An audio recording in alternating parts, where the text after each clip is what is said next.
You spend a third of your life doing it. You do it every single night, whether you want to or not. And most of the time, you forget it ever happened. Last night, you dreamed. Maybe you were flying. Maybe you were back in a house you haven't lived in for 10 years. Maybe someone you know had a completely different face. And in the dream, that felt totally normal. Then you woke up, and it was gone. So here's the question that has quietly followed humans around for thousands of years. Why does your brain do this? Why does it build entire worlds every night just to erase them by morning? Let's go looking for the answer. Setting the stage, what sleep actually looks like. Your night isn't one long, uniform blackout. It's a cycle. Your brain moves through stages: light sleep, deep sleep, and then a strange stage called REM, short for rapid eye movement. During REM, something odd happens. Your eyes dart back and forth beneath closed lids.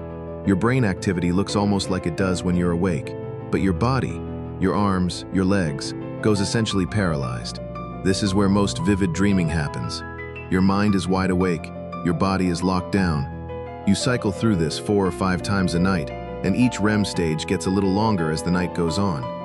That's why your most vivid, most memorable dreams tend to happen right before you wake up. Scientists actually know why your body paralyzes itself during REM. A structure deep in your brainstem sends out a signal that blocks movement commands before they reach your muscles. It's a safety switch. Without it, you'd physically act out whatever your dreaming brain is imagining. And in rare cases, when that switch fails, that's exactly what happens. People thrash, kick, even climb out of bed mid-dream. The paralysis isn't a glitch. It's a feature keeping you safe from yourself. And it's not just humans. Dogs twitch and run in their sleep. Cats' whiskers flick. Researchers have recorded REM-like brain activity in birds, and even some evidence of it in reptiles. Whatever dreaming is for, it seems to be old. Old enough that evolution kept building on it across wildly different species. But knowing when you dream, and roughly what your body does about it, doesn't answer why the images show up in the first place. For that, we have to go back, way back.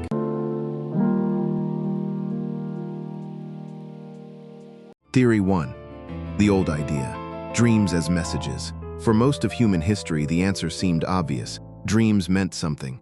They were messages, from gods, from ancestors, from your own hidden desires. Ancient Egyptians kept dream books, cataloging symbols and what they supposedly predicted.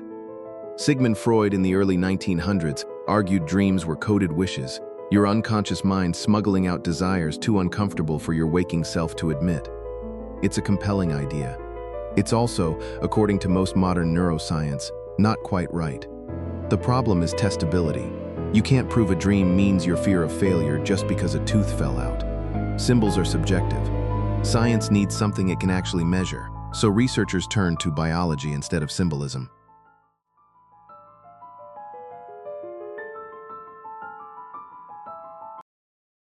Theory 2. Your brain is just cleaning up. One leading modern theory. Dreams are a side effect of your brain doing overnight maintenance. Think about what your brain did today. It absorbed thousands of moments. A conversation, a song on the radio, the color of a stranger's jacket. It can't keep all of it. So while you sleep, your brain sorts through the pile. It strengthens the memories that matter. It discards the ones that don't. This process is called memory consolidation, and it happens heavily during sleep. Researchers have found that people who sleep after learning something new perform better recalling it later than people who stay awake the same length of time. Dreams, in this view, might just be the conscious echo of that sorting process. Random fragments getting reactivated and half-stitched into a story, because your brain likes narrative even when there isn't one. You're not watching a message. You're watching your own filing system at work, glimpsing the wiring. Theory 3. A practice simulator for danger. Here's a stranger idea, and one with real evolutionary teeth. Dreams might be a rehearsal space. This is called the threat simulation theory. The idea, our ancestors who dreamed about danger, predators, conflict, falling, got low-stakes practice recognizing and reacting to threats. A brain that rehearses fear at night might respond faster to real fear in daylight. It would explain something odd about dreams. They lean negative. Studies analyzing thousands of dream reports find that fear, anxiety, and confrontation show up far more often than joy or calm. If dreams were random noise, you'd expect an even split. Instead, your sleeping brain seems drawn to conflict, running the simulation on the scenario that could actually get you killed.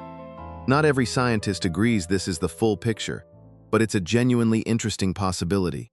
Dreaming as your brain's emergency drill. 6. Theory 4. Taking out the emotional trash.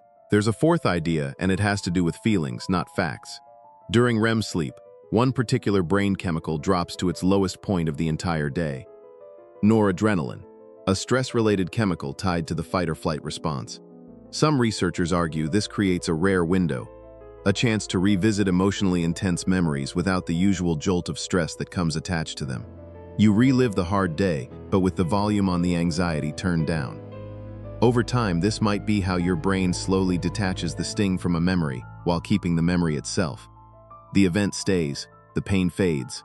Some scientists believe this is part of why sleep deprivation is so strongly linked to worsened anxiety and emotional regulation. You're not getting your nightly chance to defuse the day. The strange exception, lucid dreams. There's one more piece of the puzzle worth pausing on. The moments when the dreamer knows they're dreaming. It's called lucid dreaming, and it happens when that shut-down prefrontal cortex flickers partially back online. Enough for a sliver of self-awareness to survive inside the dream.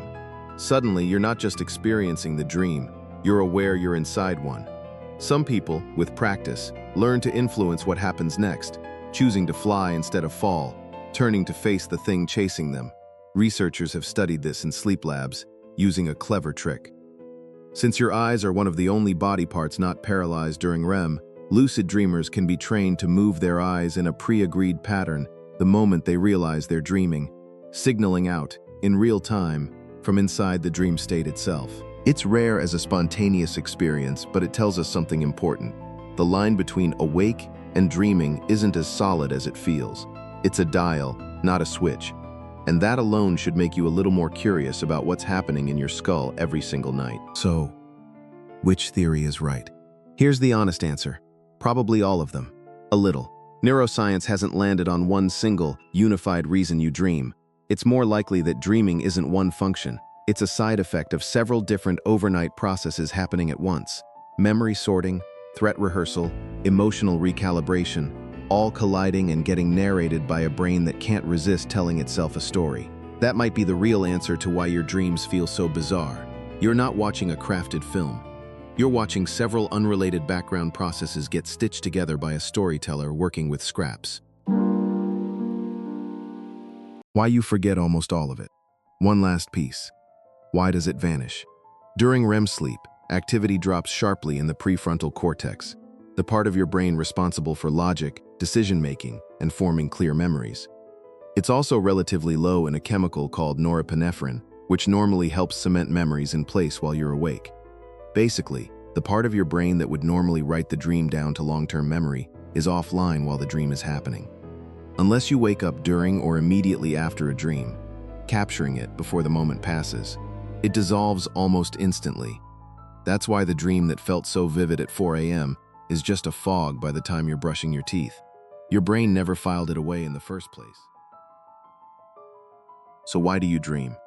Maybe it's your brain sorting today's memories. Maybe it's rehearsing tomorrow's dangers. Maybe it's quietly diffusing yesterday's stress. Most likely, it's some tangled combination of all three, with your mind, ever the storyteller, weaving the leftovers into something that feels, for a few hours, like a life of its own. Tonight, you'll do it again. Somewhere between falling asleep and waking up, your brain will build an entire world, put you inside it, and then quietly let it go. Here's what's worth sitting with. No other machine you own does this. Your phone doesn't quietly rehearse tomorrow while it charges. Your laptop doesn't process yesterday's stress overnight and hand you a lighter version of it in the morning. But your brain does. Every night, automatically, without asking permission, and mostly without leaving a receipt. You'll probably forget most of tonight's dream too. But now at least, you know a little more about where it went. Sorted into memory, rehearsed for danger, stripped of some of its sting, and folded back into the quiet architecture of your mind.